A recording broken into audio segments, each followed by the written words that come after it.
Hello everyone, कैसे हो आप सभी। आई होप कि आप सभी बहुत बहुत और बहुत अच्छे होंगे। मैं हूँ श्रेया झा और मैं आप सभी का वेलकम करती हूँ हम सबके favourite YouTube channel JR college पे।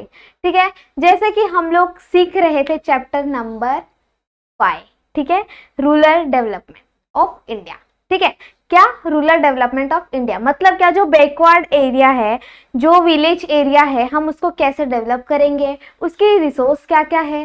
ठीक है, ये सब हम इस चैप्टर में पढ़ने वाले थे। ठीक है, और ये चैप्टर बहुत इजी है, आप लोग एक बार रीड मार के भी एग्जाम में लिख सकते हो। ठीक है, और मैंने तो आप लोगों के लिए और इजी कर दिया है। ठीक है, कुछ रूरल डेवलपमेंट इन इंडिया। ठीक है, अब रूरल डेवलपमेंट अगर करना है हमें, अगर एक गांव को अच्छा देश बनाना है या जैसे विलेज, जैसे कि सिटीज वगैरह होती है, अगर वैसे बनानी है तो उसमें क्या क्या जरूरी है। इंडस्ट्रीज होना चाहिए, इंडस्ट्रीज रहेगा तभी तो कोई एम्प्लॉय जाके काम करेगा, उसको पैसा मिलेगा, तब वो क्या कर पाएगा, अपनी स्टैंडर्ड जो लिविंग है उसको डेवलप कर पाएगा, ग्रोथ कर पाएगा। ठीक है, वहाँ पे एजुकेशन फैसिलिटीज अच्छी होनी चाहिए ताकि लोग अच्छी अच्छी स्किल्स ले पाए वहां से। ठीक है, एजुकेशन रहेगा तभी तो कोई किसी चीज को अच्छे से नॉलेज लेके उसको इम्प्लीमेंट कर पाएगा, नहीं तो कर पाएगा क्या, नहीं। ठीक है, इसके कुछ सिग्निफिकेंस है। ठीक है, जो रूरल डेवलपमेंट के लिए जरूरी है, पब्लिक हेल्थ एंड सैनिटाइजेशन। ठीक है, मतलब क्या, हमारी जो गवर्नमेंट है वो क्या बोल रही है। ठीक है, मेरे पास बहुत सारा लैंड है। ठीक है, बहुत सारा लैंड है जहां मैं कल्टीवेशन करता हूँ। ठीक है, बहुत सारी लैंड है, पर क्या है, वहां पे अच्छी पीने की पानी नहीं मिलती। ठीक है, अच्छी ड्रिंक वाटर नहीं मिलती। ठीक है, लैंड तो है, ठीक है, कल्टीवेशन भी करते हैं हम लोग, पर वहां पे ऐसी बहुत सारी चीजें हैं जो हम लोग को प्योरली नहीं मिलती है। ठीक है, उसके बाद लिटरेसी रेट। ठीक है, अब एक बात बताओ, लिटरेसी रेट क्यों जरूरी है आज के डेट में, सबको पढ़ना जरूरी है। ठीक है, मतलब क्या, आज के टाइम में मतलब एक कॉमन इंसान भी है ना, वो भी ग्रेजुएट पास रहता है। ठीक है, क्यों, क्योंकि जरूरी है, अगर हमें हमारे इकोनॉमिक्स को और हमारा इंडिया है उसको डेवलप करना है तो क्या करना पड़ेगा, हमारी जो लिटरेसी रेट है उसको क्या करनी पड़ेगी, बढ़ानी पड़ेगी। उसके लिए गवर्नमेंट ने क्या किया, लिटरेसी रेट लाया। ठीक है, जिससे क्या करे, अच्छी अच्छी एजुकेशन लाई, अच्छी अच्छी पॉलिसीज लाई, जिसको हमारे इंडिया पे या हमारे विलेजेस पे इम्प्लीमेंट किया गया। इसके थ्रू क्या क्या किया गया, हमारी जो लिटरेसी रेट है उसको क्या किया गया, बढ़ाया गया। ठीक है, उसके बाद क्या, एम्पावरमेंट ऑफ वुमन। ठीक है, मतलब क्या, अब क्या हो गया है, equal, boys and girls are equal. ठीक है, मतलब क्या, एक लड़का जितना एजुकेशन लेगा एक लड़की उससे ज्यादा ही लेती है आज के टाइम में। ठीक है, एक लड़का नॉर्मली ग्रेजुएट हो सकता है। ठीक है, होता है। ठीक है, क्यों, क्योंकि लड़के लोग क्या चाहते हैं, फटाफट से जॉब लग जाए, ये लग जाए, पर लड़की लोग के अंदर क्या पेशेंस रहता है। ठीक है, मतलब क्या, पिछले जमाने में क्या था कि लड़की लोग को एजुकेशन नहीं मिलती थी, उसकी वजह से क्या होता था कि हमारी जो लिटरेसी रेट है वो भी गर्ल्स लोग की कम हो जाती थी। और क्या होता था, जब, एक बात बताओ, जब जहां पे एक इंसान काम करेगा और जहां पे दो इंसान काम करेगा उसमें फर्क होता है ना। ठीक है, मतलब क्या, हमारी जो ह्यूमन पावर है उसको भी अच्छी तरीके से लाया गया। ठीक है, उसके बाद क्या, लॉ के थ्रू। ठीक है, कोई भी अच्छे लॉ। ठीक है, अभी क्या है, अभी एक इंडस्ट्री चलाना है तो क्या करना पड़ेगा, हमारे गवर्नमेंट को बीच में लाना पड़ेगा ना, तभी तो गवर्नमेंट हमारी नई नई पॉलिसीज को डालेगी, तभी तो हमारा एजुकेशन डेवलप होगा। उससे क्या होगा, हमारा जो रूरल डेवलपमेंट है उसमें क्या होगी, हेल्प होगी। ठीक है, उसके बाद क्या, लैंड। अब मेरे पास लैंड तो है पर मुझे लैंड का उसको यूज करना भी तो आना चाहिए। अब मेरे पास लैंड तो है पर ऐसे ही पड़ी रहेगी, चलेगा क्या, नहीं, मैं वहां पे क्या करूंगी, अच्छी अच्छी ये इंडस्ट्रीज बनाऊंगी, अच्छे अच्छे स्कूल्स बनाऊंगी, अच्छे अच्छे जैसे कि अच्छे अच्छे एम्पावरमेंट्स बनाऊंगी। ठीक है, अच्छे से इंफ्रास्ट्रक्चर बनाऊंगी। इससे क्या करूंगी, मैं मेरे जो रूरल डेवलपमेंट एरियाज हैं उसको क्या करूंगी, डेवलप करूंगी। ठीक है, उसके बाद क्या, इंफ्रास्ट्रक्चर डेवलपमेंट, मतलब कि अपने इंफ्रास्ट्रक्चर को भी साथ में डेवलप करूंगी। उसके बाद क्या, जो अवेलेबिलिटी ऑफ क्रेडिट। ठीक है, अभी कोई भी फार्मर है, ठीक है, अभी अभी खेती करने के लिए आज के टाइम में बहुत पैसा लगता है, अच्छी सीड्स लगती है। ठीक है, अच्छी फर्टिलाइजर्स लगती है, उसके लिए क्या, अभी लोग क्या करेंगे, उधार पैसा लेंगे। ठीक है, कर क्या करेंगे, गवर्नमेंट के पास जाएंगे, बोलेंगे मुझे फार्मर करना है, मुझे सीड्स लेना है, मुझे मेरी ये रिक्वायरमेंट्स है। उसके लिए क्या करती है हमारी गवर्नमेंट जो है, वो क्या करती है, फंड प्रोवाइड करती है। उससे क्या होता है, हमारी जो क्रेडिट जो फैसिलिटीज है वो भी डेवलप होती है। अगर एक फार्मर को अच्छी सीड्स मिल पाएगी या अच्छे फर्टिलाइजर मिल पाएगी, तभी तो हमारा जो फार्मर है वो अच्छा प्रोडक्शन कर पाएगा। और जब अच्छा प्रोडक्शन करेगा तो क्या होगा, मार्केट में सप्लाई ज़्यादा होगा, और सप्लाई ज़्यादा होगा तो क्या होगा, पैसा ज़्यादा आएगा। ठीक है, पैसा ज़्यादा आएगा तो उससे क्या होगा, हमारा रूरल डेवलपमेंट जो है वो क्या होगा, डेवलप होगा। ठीक है, उसके बाद क्या, प्रोवर्टी मतलब क्या, गरीबी। ठीक है, मतलब क्या, उस देश में जो गरीबी रहेगी, हमारी जो रूरल एरियाज रहती है वहाँ पे जो गरीबी रहेगी वो क्या हो जाएगी, खत्म हो जाएगी। ठीक है, ये कुछ सिग्निफिकेंस थे हमारे रूरल डेवलपमेंट ऑफ इंडिया के। ठीक है, next, agriculture credit in India. Agriculture credit मतलब क्या, उधार में जो हम पैसा लेके जो एग्रीकल्चर करते हैं उसको हम लोग क्या बोलते हैं, एग्रीकल्चर क्रेडिट इन इंडिया। ठीक है, कुछ क्लासिफिकेशन है एग्रीकल्चर की। ठीक है, on the basis of tenure. ठीक है, अब टेन्योर मतलब क्या, कुछ टाइम पीरियड्स। ठीक है, कुछ टाइम पीरियड्स के लिए क्या करती है हमारी जो एग्रीकल्चर है। ठीक है, हमारी जो एग्रीकल्चर, क्या एग्रीकल्चर करने के लिए क्या देती है, फंड देती है। किस पे, क्रेडिट के बेस पे। ठीक है, कौन, टाइम के बेस पे देगी ना, 1 महीने 2 महीने 3 महीने 10 महीने देगी ना ऐसे। ठीक है, वैसे ही तो शॉर्ट टर्म्स के लिए। ठीक है, अब शॉर्ट टर्म्स के लिए देगी तो क्या करेंगे हम, ठीक है, अब शॉर्ट टर्म्स के लिए देगी विद इन 2 ईयर्स देगी।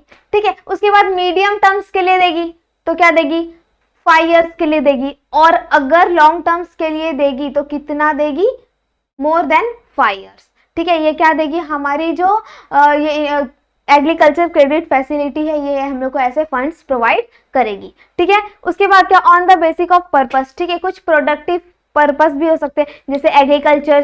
ठीक है, कुछ हमारे इंडस्ट्रीज, ऐसे कुछ प्रोडक्टिव फंक्शंस के वजह से भी हमारी जो गवर्नमेंट है वो क्या करती है, हम लोग को क्रेडिट फैसिलिटीज प्रोवाइड करती है। ठीक है, अनप्रोडक्टिव मतलब क्या, जैसे मैरिजेस हुआ, चैरिटेबल हुआ। ठीक है, ऐसी बहुत सारी चीज़ें जिसके वजह से जो हमारी फंड प्रोवाइड करेगी उससे क्या होगा, हमारा जो रूरल डेवलपमेंट है वो क्या हो जाएगा, डेवलप होगा।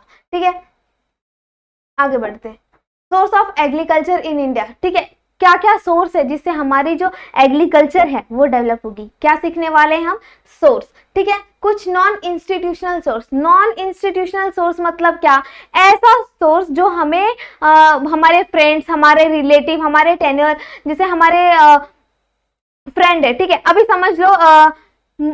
समझ लो कोई इंसान है। ठीक है, उसको मैंने क्या बोला, भाई तू मेरी गाड़ी ले ले और मुझे कैश दे दे, क्यों, क्योंकि मुझे कैश की बहुत ज्यादा जरूरत है। ठीक है, ये क्या हुआ, हमारा नॉन इंस्टीट्यूशनल रिसोर्स। ठीक है, नॉन इंस्टीट्यूशन में हम लोग क्या पढ़ने वाले हैं, मनी लेंडर। ठीक है, अब मनी लेंडर मतलब क्या, अभी कोई भी इंसान है उसको मैं क्या बोलूंगी, अगर मेरे पास बहुत एक्सपेंसिव चीज है। ठीक है, फॉर एग्जाम्पल मेरे पास एक कार है, ऐसा है नहीं पर मान लेते हैं। ठीक है, तो अब मेरे पास एक कार है और मैं बोलूंगी भाई एक काम कर, तू ये कार रख ले। ठीक है, और मुझे पैसा दे दे, क्यों, क्योंकि मुझे पैसे की जरूरत है। ये क्या हुआ, हमारा मनी लेंडर हुआ। ठीक है, अदर प्राइवेट सोर्स मतलब क्या, अभी मेरा एक फ्रेंड है बहुत अमीर है। ठीक है, ऐसा कुछ है नहीं, मेरा एक फ्रेंड है वो बहुत अमीर है, मैं उसको बोलूंगी भाई मेरे को कुछ दिन के लिए पैसे दे दे। ठीक है, क्या कर दे, मुझे कुछ दिन के लिए पैसे दे दे और मैं कुछ टाइम के बाद तुझे रिटर्न कर दूंगा। ठीक है, मतलब क्या, हमारे जो प्राइवेट रिसोर्स रहती है। ठीक है, अभी कोई इंसान रहेगा वो क्या करेगा, सिर्फ लोगों, उसके पास बहुत पैसा है, वो पैसे का क्या करेगा, लोगों को प्रोवाइड करेगा लोन के बेसिक पे। ठीक है, मतलब क्या कि, और मनी लेंडर में एक और चीज होता है। ठीक है, कोई भी इंसान है। ठीक है, अभी वो क्या बोलेगा, भाई तू मेरा असेट रख ले। ठीक है, अभी क्या, तू मेरी प्रॉपर्टी के कागज रख ले। ठीक है, इसके बदले मुझे क्या कर दे, पैसे दे दे, क्यों, क्योंकि मुझे जरूरत है। ठीक है, ये कुछ नॉन इंस्टीट्यूशनल के सोर्स थे जो मनी लेंडर थे, जहां पे हम लैंड्स वगैरह या कुछ अपने एसेट्स वगैरह देके जो कैश लेते हैं उसको हम लोग मनी लेंडर कहते हैं। अदर प्राइवेट सोर्स मतलब मेरे, हमारे फ्रेंड, फैमिलीज हुए, फ्रेंड्स हुए, एनी अदर फैसिलिटीज। ठीक है, आगे बढ़ते हैं, इंस्टीट्यूशनल रिसोर्स। ठीक है, इंस्टीट्यूशनल रिसोर्स मतलब क्या, जैसे हमारी बैंक्स हम लोग को जो भी फंड्स प्रोवाइड करती है हम लोग उसको इंस्टीट्यूशनल रिसोर्स कहते हैं। ठीक है, national bank of agriculture and rural development मतलब नाबार्ड। ठीक है, ये आप लोग को फिलिंग द ब्लैंक्स में आ सकता है, इसीलिए ये इसका फुल फॉर्म, नाबार्ड का फुल फॉर्म है। ठीक है, याद कर लेना। It is the apex bank of institution to provide a finance and agriculture rural development। ठीक है, नाबार्ड जो था वो स्टैब्लिश कब हुई थी, जुलाई 12, 1982 में, जिसकी पेड अप कैपिटल कितनी थी, 10 करोड़। कितनी थी, 10 करोड़। ठीक है, और हमारी जो गवर्नमेंट थी और हमारी जो आरबीआई थी। ठीक है, हमारी गवर्नमेंट मतलब गवर्नमेंट अलग है और आरबीआई अलग है। ठीक है, उन दोनों की जो शेयर्स थी वो कितनी थी, 50-50 थी।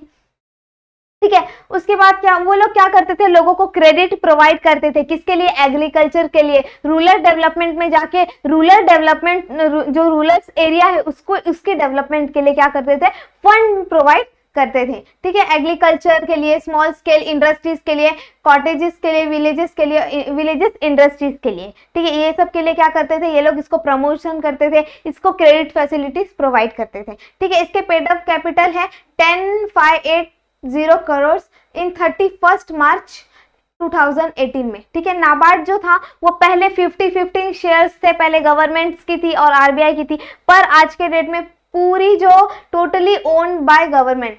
कौन ओन करता है, हमारी गवर्नमेंट। ये था हमारा नाबार्ड। ये एग्जाम में आ सकता है आप लोग को 2 मार्क्स के लिए, इसीलिए आप लोग नाबार्ड का पूरा अच्छे से पढ़ के जाना। ठीक है, ये टेक्स्ट बुक में बहुत ज्यादा है, मैंने आप लोगों को बहुत शॉर्ट और इजी वे में कन्वर्ट करके दिया है। ठीक है, आगे बढ़ते हैं। Rural cooperative credit in institution. ठीक है, कुछ शॉर्ट टर्म और कुछ लॉन्ग टर्म। ठीक है, शॉर्ट टर्म मतलब क्या, जो छोटे टाइम के लिए प्रोवाइड करते हैं, और लॉन्ग टर्म मतलब क्या, जो ज्यादा टाइम्स के लिए प्रोवाइड करते हैं। ठीक है, अब लॉन्ग टर्म में कुछ ऐसे primary cooperative agriculture rural development bank, जो क्या हमारे इंडिविजुअली, मतलब एक इंसान जो विलेज में अपनी जाके कोई भी एग्रीकल्चर के लिए जो फंड्स मांगेगा उसको क्या बोलेंगे हम लोग, primary cooperative agriculture rural development bank. ठीक है, उसके बाद क्या, जो state cooperative agriculture rural development bank, ये कौन सा बैंक होता है, जो हमारे स्टेट लेवल्स पे होता है। ठीक है, जो स्टेट लेवल मतलब कि अभी रूरल डेवलपमेंट है, ठीक है, वो एक सिटी, वो एक छोटा सा एरिया रहेगा। ठीक है, पर उसका भी कोई भी चीज का एक स्टेट होता है, वहां पे जाके जो हम फंड्स मांगते हैं या फंड्स के लिए एक्वायर करते हैं, उसको हम लोग क्या बोलते हैं, state cooperative agriculture rural development bank. ठीक है, अब कमर्शियल बैंक। ठीक है, कमर्शियल बैंक भी ये मैं आप लोगों को सोर्स पढ़ा रही हूँ कि इस थ्रू में आप लोगों को फंड मिल सकता है, इसके मीनिंग नहीं पढ़ा रही हूँ। ठीक है, ये तो हम लोग का सोर्स है कमर्शियल बैंक। ठीक है, कमर्शियल बैंक में भी बहुत सारे फंड्स जो रहती है वो मिलती है हमारे एग्रीकल्चर और रूरल डेवलपमेंट्स के लिए। ठीक है, उसके बाद क्या, रीजनल रूरल बैंक। ठीक है, ये क्या है, हमारा आरआरबी है, जो आरआरबी एक्ट 1976 में आया था। ये भी क्या करती है, हमारे जो मतलब किसान लोग रहती है उसको क्या करती है, लोन्स प्रोवाइड करती है, ताकि वो अच्छी एग्रीकल्चर कर पाए। जब वो अच्छी एग्रीकल्चर कर पाएगा तो क्या कर पाएगा, हमारी जो रूरल डेवलपमेंट्स है उसको और अच्छे से डेवलप कर पाएगा। ठीक है, उसके बाद का माइक्रो फाइनेंस इंस्टीट्यूशन, मतलब क्या, अभी क्या होता है, कोई बैंक क्या बोलती है कि भाई इस फार्मर के पास तो कुछ है ही नहीं, ठीक है, इसको मैं किस बेसिक पे लोन दूं। ऐसे लोगों को जो लोन प्रोवाइड करता है वो कौन होता है, माइक्रो फाइनेंस इंस्टीट्यूशन। ठीक है, यहाँ पे आज हमारा ये चैप्टर पूरा खत्म होता है। बहुत इजी चैप्टर था, आप लोग एक रीड मारोगे आप लोगों को बहुत अच्छे तरीके से समझ में आएगा। ठीक है, आज के लिए बस इतना ही, मिलते हैं हम नेक्स्ट लेक्चर में ऐसे ही शानदार वीडियोस के साथ। ठीक है, अगर मेरी वीडियोस आप लोगों को अच्छी लग रही है तो हमारे चैनल को लाइक करिए, शेयर करिए, सब्सक्राइब करिए, और कोई भी डाउट हो इस चैप्टर से रिलेटेड तो आप लोग मुझे कमेंट कर सकते हैं, और मैंने अपनी इंस्टा ID भी मेंशन की है। ठीक है, thank you so much, bye bye.